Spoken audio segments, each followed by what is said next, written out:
Assalamualaikum, tes suara dulu teman-teman, tolong dites suaranya. Tolong dikasih saya kode jempol kalau suaranya bagus. Tes 1, tes suaranya bagus. Kalau bagus sekali kasih 2, kalau bagus banget kasih 3. Untuk menjelas supaya suaranya bisa lebih tepat. Kita akan mulai sekitar 1 menit dari sekarang. Saya masih ngecek dulu suara. Teman-teman yang di rumah, yang di manapun di seluruh Indonesia, mohon kabarnya.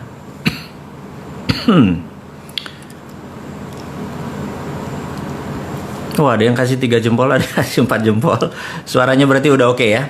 Berarti kita akan sebentar lagi kita akan on air.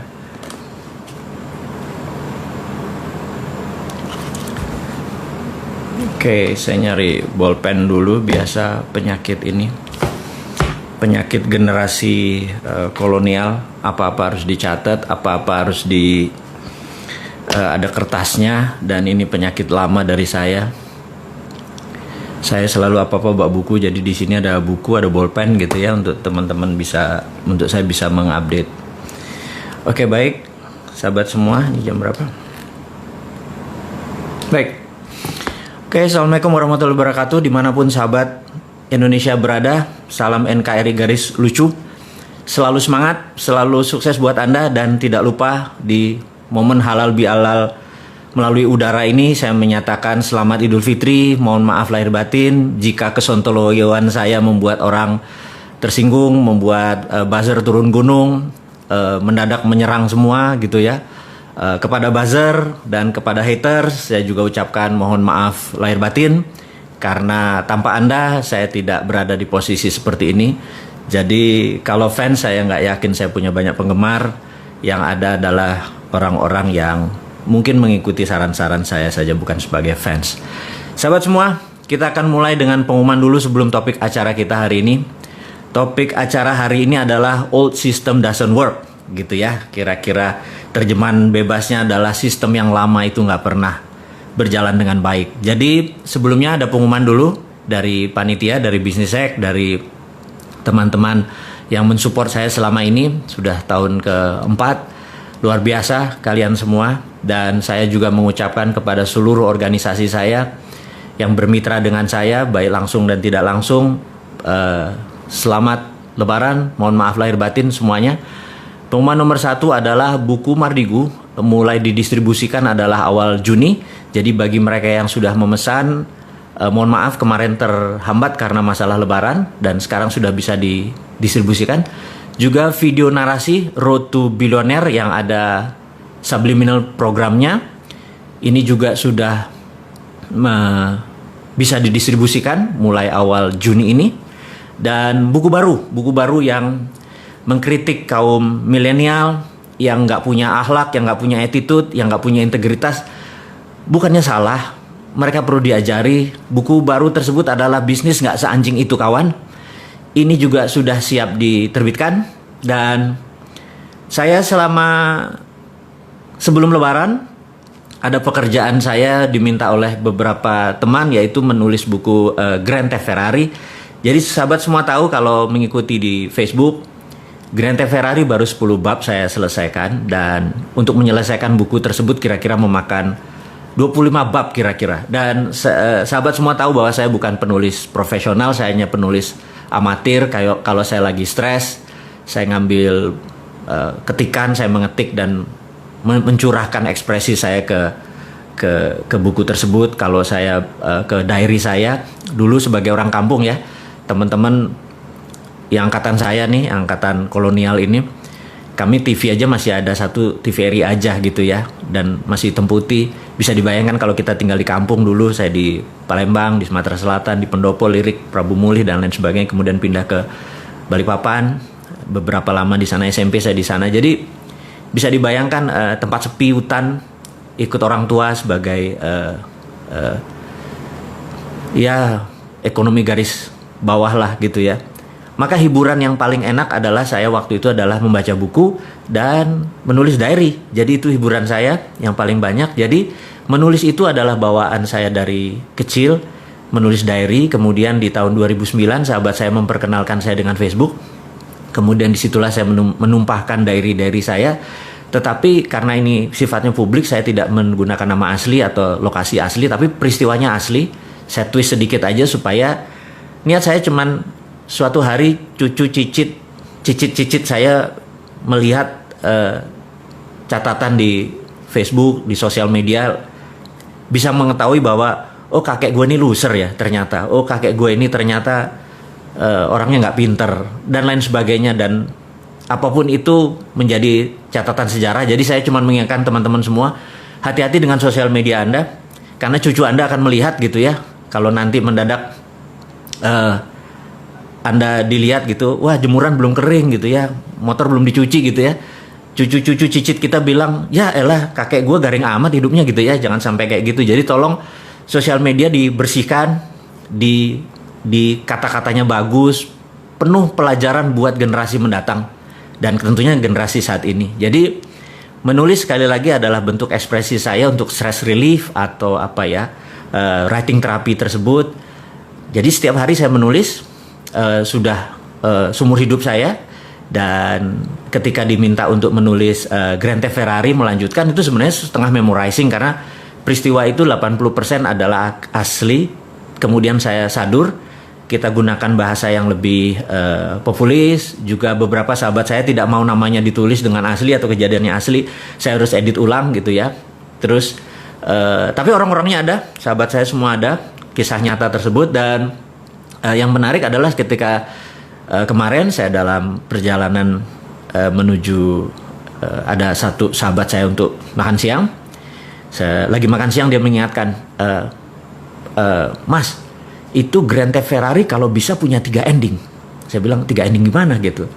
3 ending tuh karena saat ini di Netflix, di segala macam itu ending itu bisa diatur. Saya bilang diatur gimana? Jadi endingnya bisa pilih. Ada versi A, versi B, versi C. Maksudnya gimana? Jadi versi A happy ending, versi B tragis gitu ya. Terus versi C misalnya bersambung gitu ya. Nah, saya pikir menarik juga kita bisa memilih endingnya sesuai dengan apa yang kita mau. Saya pikir ini genre baru gitu ya. Bagi saya jadi challenging gitu ya, menulis jadi challenging. Terus di tengah-tengah itu ada sahabat saya bilang, kenapa nggak buat film sekalian? Saya bilang, kenapa harus buat film? Kebetulan dia adalah produser dan sudah 18 film yang dia produser, namanya L gitu ya, saya nggak sebut namanya. Gue biayain deh, saya bilang, ntar dulu. Ini genrenya Grand Theft Ferrari itu bukunya adalah romance, thrill, tegang dan romance gitu ya. Wah nggak laku tuh katanya kalau model-model begitu, harus lucu. Jadi saya bilang, nah ini ada sahabat semua, ini kita belum masuk topik ya, kita cuman memberikan prolog awal bahwa Grand Theft Ferrari itu menjadi challenging buat saya.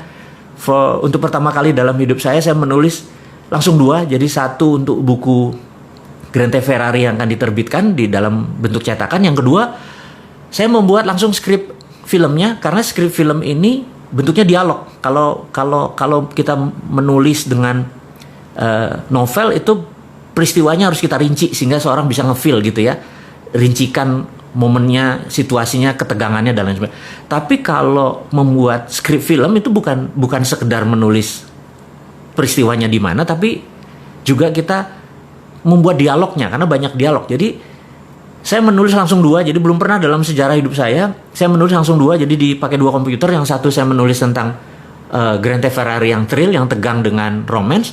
Di sebelahnya adalah skrip film yang komedi romantik gitu. Jadi saya harus ketawa, saya harus lucu, saya harus romance, di sini saya harus romance tapi tegang gitu ya. Jadi saya menjadi punya kayak orang split personality gitu. Tapi ini challenging. Teman-teman semua mudah-mudahan nanti bisa menikmati kita diskusi kita tentang Grand Theft Ferrari, dan ini adalah the other side of seorang bosman gitu ya. Seorang penulis, pembaca buku, itu adalah cita-cita dari kecil saya adalah ingin menjadi profesional penulis. Dan sampai saat ini saya nggak mengklaim diri saya sebagai profesional, masih penulis amatir. Karena bagi saya kalau penulis profesional itu mungkin udah buat laku bukunya udah ratusan ribu atau mungkin jutaan gitu ya. Oke, sahabat semua, terakhir dari pengumuman hari ini sebelum kita masuk ke topik kita adalah ucapan bela sungkawa saya terhadap tindakan rasisme oleh polisi di Amerika dan gerakan-gerakan rakyat kulit berwarna yang menentang rezim Trump, yang Trump sangat superior white supremacist, dan ini terjadi puncaknya akhirnya setelah 3,5 tahun berkuasa. Mereka repress, memendam, dan akhirnya meledak juga di seluruh tempat di Amerika. Dan ini adalah atas nama humanitarian, atas nama kemanusiaan. Saya pribadi mengucapkan bela sungkawa. Jangan sampai itu terjadi di dunia ini lagi, karena manusia apapun rasnya, kita adalah satu rasa dan satu humanitarian, dan humanitarian itu di atas nation. Jadi sekali lagi teman-teman, humanitarian adalah hak semua manusia dan itu di atas nation. Jadi masalah human right ini saya concern sekali atau peduli sekali, terutama masalah rasisme seperti ini. Dan kemudian di China juga beberapa human right masih bermasalah. Jadi 2 negara besar yang lagi bertarung itu punya masalah dengan human right, dan kita harus mengingatkan mereka semua bahwa ke depan Indonesia tidak ada boleh bermasalah dengan human right, termasuk hak manusia bebas berbicara dan lain sebagainya gitu ya. Anda bisa lihat bahwa beberapa orang yang mengkritik saya, menghujat saya, hate saya juga, saya nggak ada masalah buat sama mereka. Saya tetap mencintai mereka. Mereka adalah putra bangsa yang terbaik. Mereka juga ingin memberikan terbaik. Mungkin karena nggak kenal aja dengan saya juga nggak pernah bermasalah dengan dia, dengan masalah dengan keluarganya, bisnis kita juga nggak pernah bertabrakan. Tapi kadang-kadang ya mungkin karena dibayar dan harganya cocok dan mereka perlu makan, jadi buzzer, jadi menerima uang tersebut. Saya maafin aja semuanya karena mereka nggak tahu gitu ya tujuannya apakah Bosman ini, mereka takut sekali Bosman ini akan berpolitik gitu ya. Saya garansi sahabat semua, saya nggak akan masuk ke dunia politik.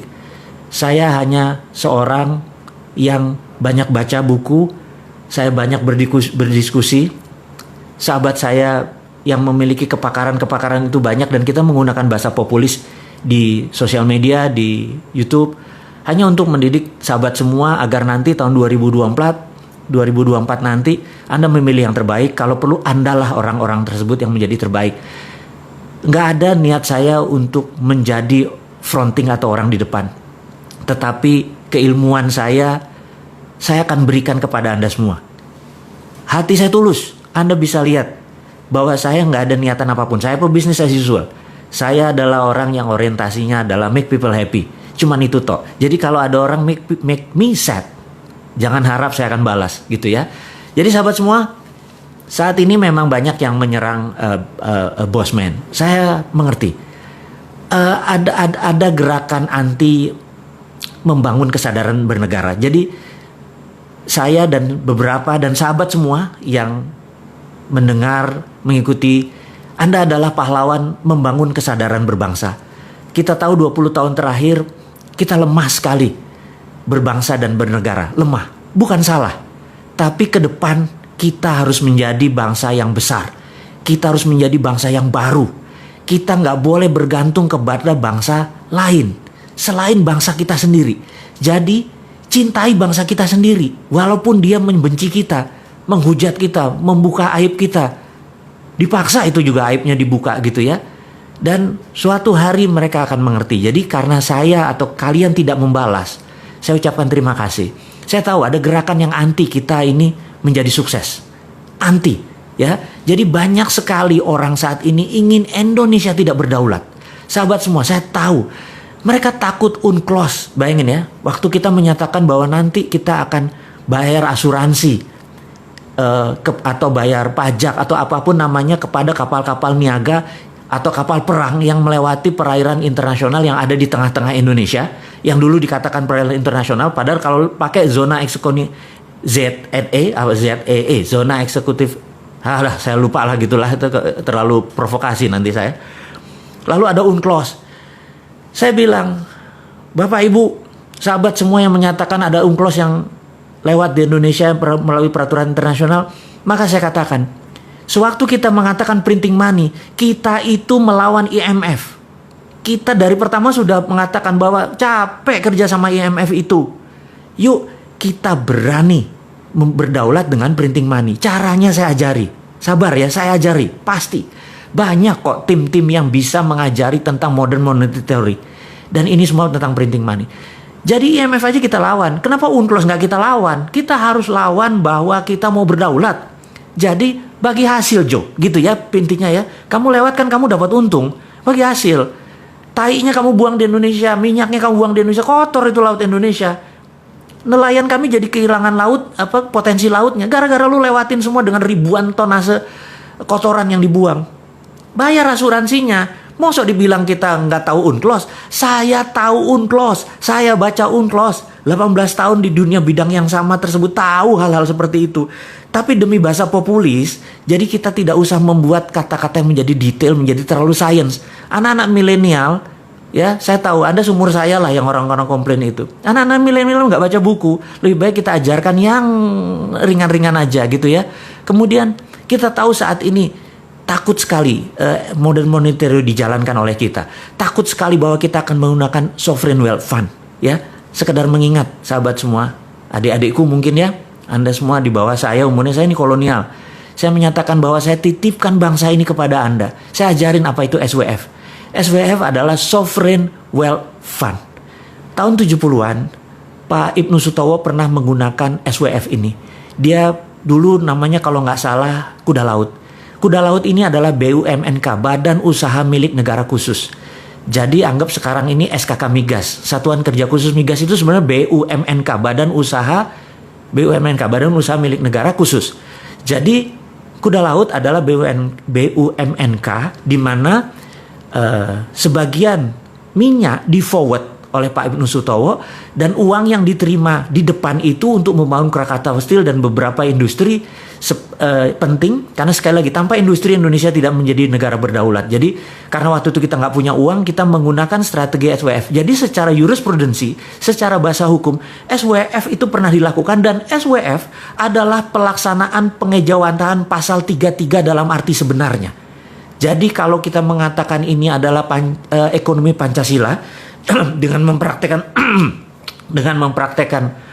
pasal 33, SWF itu match atau cocok. Jadi aset negara masih milik negara. Jadi contohnya gini, Freeport ya. Freeport itu ada di Grasberg misal wilayahnya misalnya. Itu 100% diambil negara saja. Kemudian Freeport ya kayak hotel operatornya saja, dia mau operate. Asal throughput, asal keluar kita bayar gitu ya. Kemudian misalnya tambang minyak, tambang batu bara dan lain sebagainya semua milik negara. Kalau sekarang kan dia pakai swasta dan swasta jaminan tadi yang wilayah tadi dijaminkan ke bank atau dijaminkan ke lembaga keuangan, mereka uangnya dapat di mereka kan, kita dapat dari pajak. Jadi kalau ke depan kalau benar-benar ingin menerapkan SWF Sovereign Wealth Fund sebagai strategi untuk membangun ekonomi, itu bisa membuat Indonesia berdaulat. Tapi sahabat semua, ada kelompok orang yang tidak ingin SWF itu dipakai. Indonesia bisa menjadi negara berdaulat gitu ya. Kemudian lagi, kita mempromosikan TINA. TINA adalah there is no alternative. Anda bayangin, there is no alternative itu adalah sebuah gerakan ekonomi. Pada saat kita lakukan, orang nggak punya alternatif lain kecuali melakukan itu. Contoh ya, kita tahu ada 5.600 triliun uang di bank saat ini.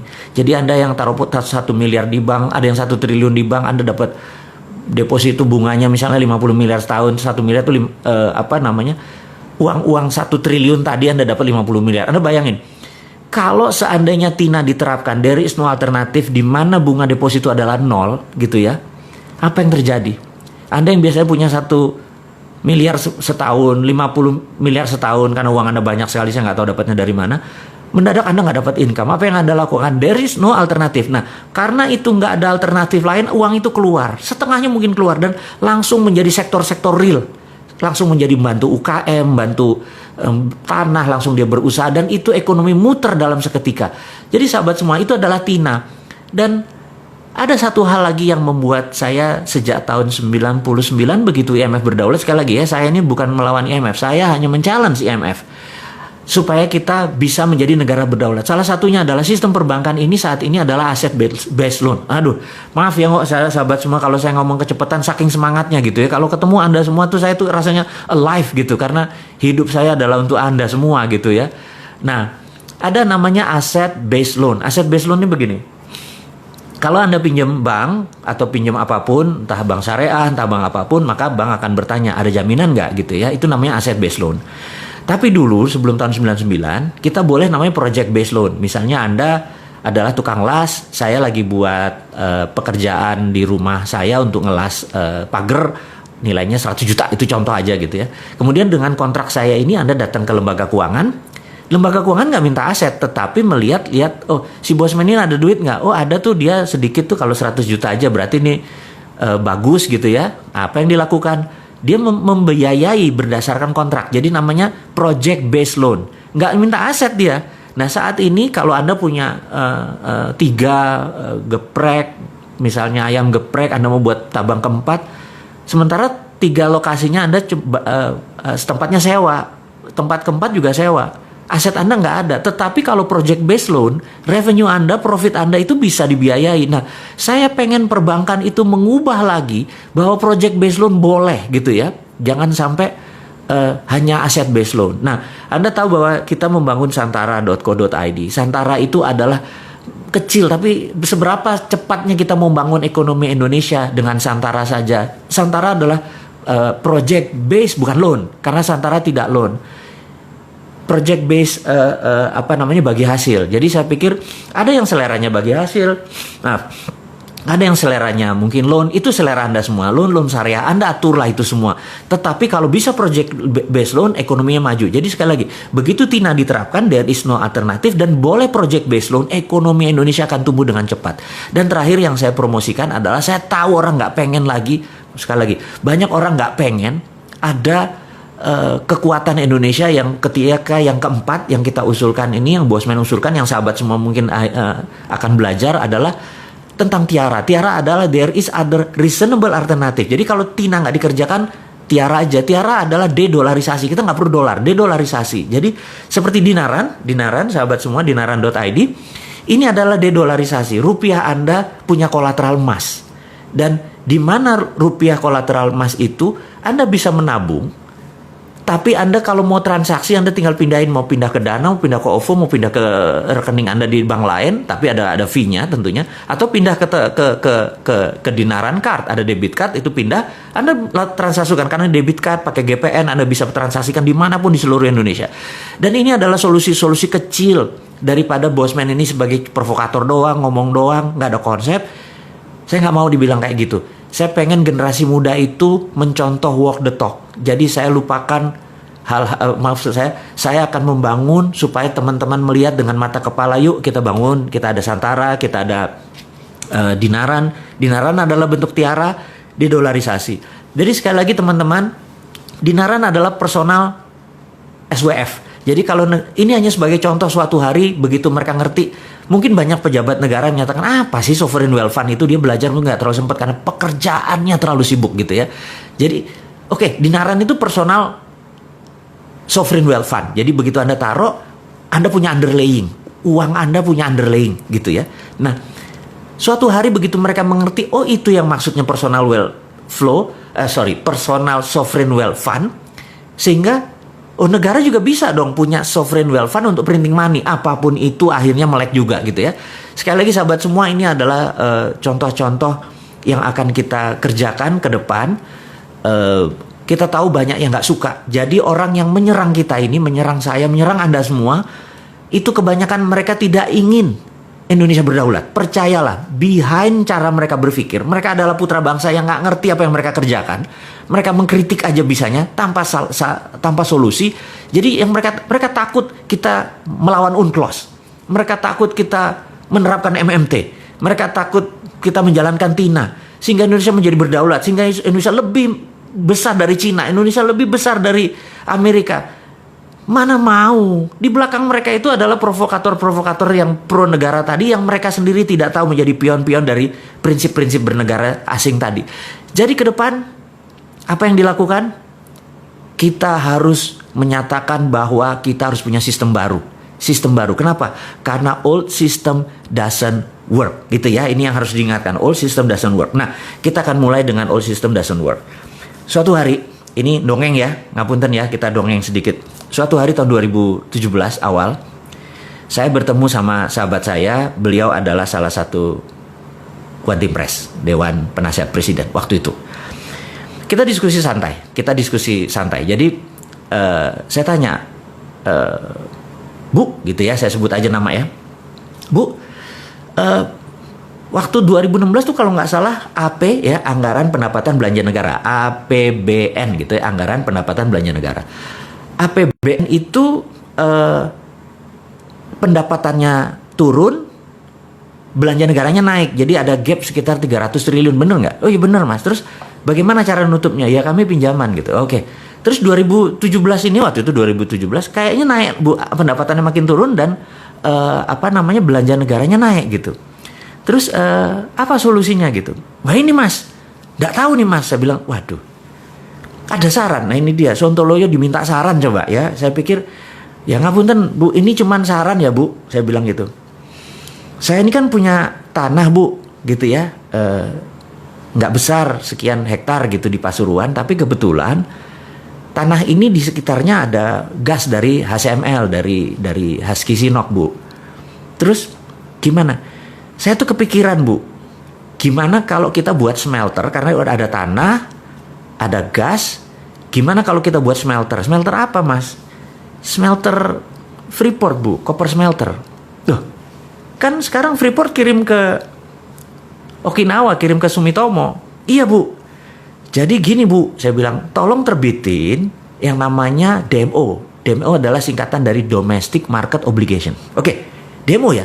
Jadi kalau kamu dapat DMO gini, saya bilang kalau saya dapat DMO, maka Domestic Market Obligation itu terjemahannya adalah gini. Freeport tidak boleh mengekspor koper konsentratnya sampai kebutuhan domestik terpenuhi gitu ya. Itu peraturan WTO, jadi domestic market obligation. Jadi begitu kita membangun koper smelter tadi, kemudian pegang DMO, maka Freeport harus mengisi dulu ini baru dia ekspor. Nah, saya ini kan termasuk orang yang nggak setuju diekspornya bahan mentah koper doang, padahal di dalam koper konsentrat tadi itu kan ada gold, ada platinum, ada uranium dan lain sebagainya gitu ya. Ini.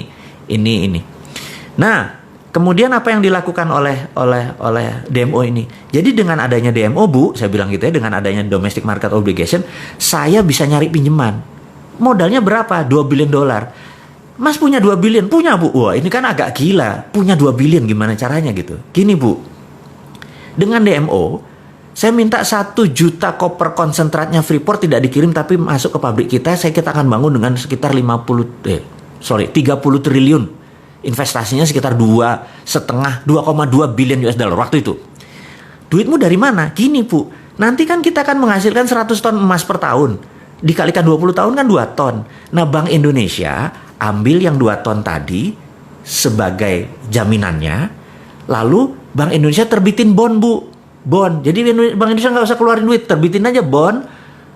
Selama 20 tahun ke depan nilainya 6 billion dolar. Nah dengan bond 6 billion dolar itu Bu, saya ke pasar internasional saya bisa cari duit untuk membangun 2,2 billion. Jadi saya moderat, modal dengkul urat Bu gitu. Oh ibunya ngakak gitu ya. Oke saya paham. Nah dengan demikian kita 2 ton emas tadi kita bisa printing money Bu. Ibu bisa nyetak seperti sekarang 5 kali lebih banyak dari printing money dan kita nggak berhutang gitu ceritanya. Oh aku paham katanya, aku paham gitu ya. Jadi itu adalah prinsip saya berkontribusi. Tapi terus ada proposal. Ada Bu, saya udah siapin 1 lembar. Oke, nanti saya diskusikan hal ini gitu ya. Nah, sahabat, singkat semua, saya pamit dan nggak lama kemudian 1 bulan, 2 bulan lewat, saya tanya, Bu, gimana usulannya? Nggak bisa karena keluar PP nomor 1 tahun 2017 tentang IUPK ya udah saya paham. Saya bilang lanjut deh, saya bilang itu nggak apa-apa karena itu pilihan bernegara. Jadi sekali lagi sistemnya berbeda. Jadi saya cuman mengingatkan bahwa kita pernah mengusulkan bahwa menggunakan kekuatan Freeport. Jadi jangan diambil Freeportnya, tapi diambil kemanfaatan produknya yaitu gold. Dengan gold inilah kita printing money. Itu prinsip saya. Tapi sekarang lebih memilih mengambil Freeportnya, pakai pinjaman hutang, dan kemarin utangnya saya nggak tahu gimana bayarnya karena Freeport juga produksinya nggak terlalu bagus. Utang investasi kita nggak balik-balik. Saya nggak ngerti sekali lagi. Kalau saya punya muscle knowledge berbeda, ilmu pengetahuan saya berbeda, cara strategi berbisnis saya berbeda, lebih baik saya membangun copper konsentrat, membangun copper smelter di Indonesia, di mana hasilnya sekitar 500.000 limbah dari itu diambil Petrokimia Gresik, dan itu bisa menerbitkan urea. Jadi produk ini sebenarnya sangat integrated, tapi sekali lagi saya udah lewat. Saya cuma menceritakan bahwa sahabat semua, ini hanya membuktikan bahwa old system doesn't work, alias sistem lama itu nggak bekerja. Kita mau challenge ya, kita mau challenge. Apakah jarak orang kaya sama orang miskin sekarang mendekat dengan old system? Enggak kan? Apakah saat ini orang semuanya sehat dengan sistem yang ada? Enggak kan? Apakah sekarang ini orang lebih baik kehidupannya dengan old system? Enggak. Jadi kalau old system doesn't work, kenapa kita masih mempertahankan? Itu challenge-nya. Nah, apa yang harus kita lakukan? Jadi menurut saya ini adalah tema garis besar kita bertemu adalah cara cerdas bernegara. Cara cerdas bernegara adalah ubah sistemnya. Tapi kita harus konstitusional ya, bukan ngelawan terus menggunakan perusahaan. Enggak. Itu bukan anak milenial. Anak milenial itu santuy, seru gitu ya. Dan kita juga caranya dengan mempromosikan prinsip-prinsip kita bahwa kita akan menjalankan TINA, kita akan menjalankan printing money, kita akan menggunakan potensi geopolitik dan geostrategi negara kita. Dan ini adalah kekuatan anak bangsa. Sekali lagi, bukan bergantung pada asing. Saya adalah orang yang tidak setuju dengan printing money. Pinjam uang. Capek minjem uang itu. Anda tahu ya. Bayangin misalnya saya punya usaha gitu ya. Modalnya itu kan pasti pinjam. Dan ternyata kerjanya adalah untuk bank. Capek kerja kayak gitu. Jadi seharusnya kan bagi hasil gitu ya. Baik sahabat semua. Jadi kita ke depan adalah mempromosikan aset based loan. Saya ini hari ini nggak fit banget ngomongnya salah semua. Kita akan mempromosikan project based loan, bukan aset based loan. Kita akan menjalankan TIARA, there is other reasonable alternative atau dedolarisasi. Kita nggak mau bergantung pada dolar.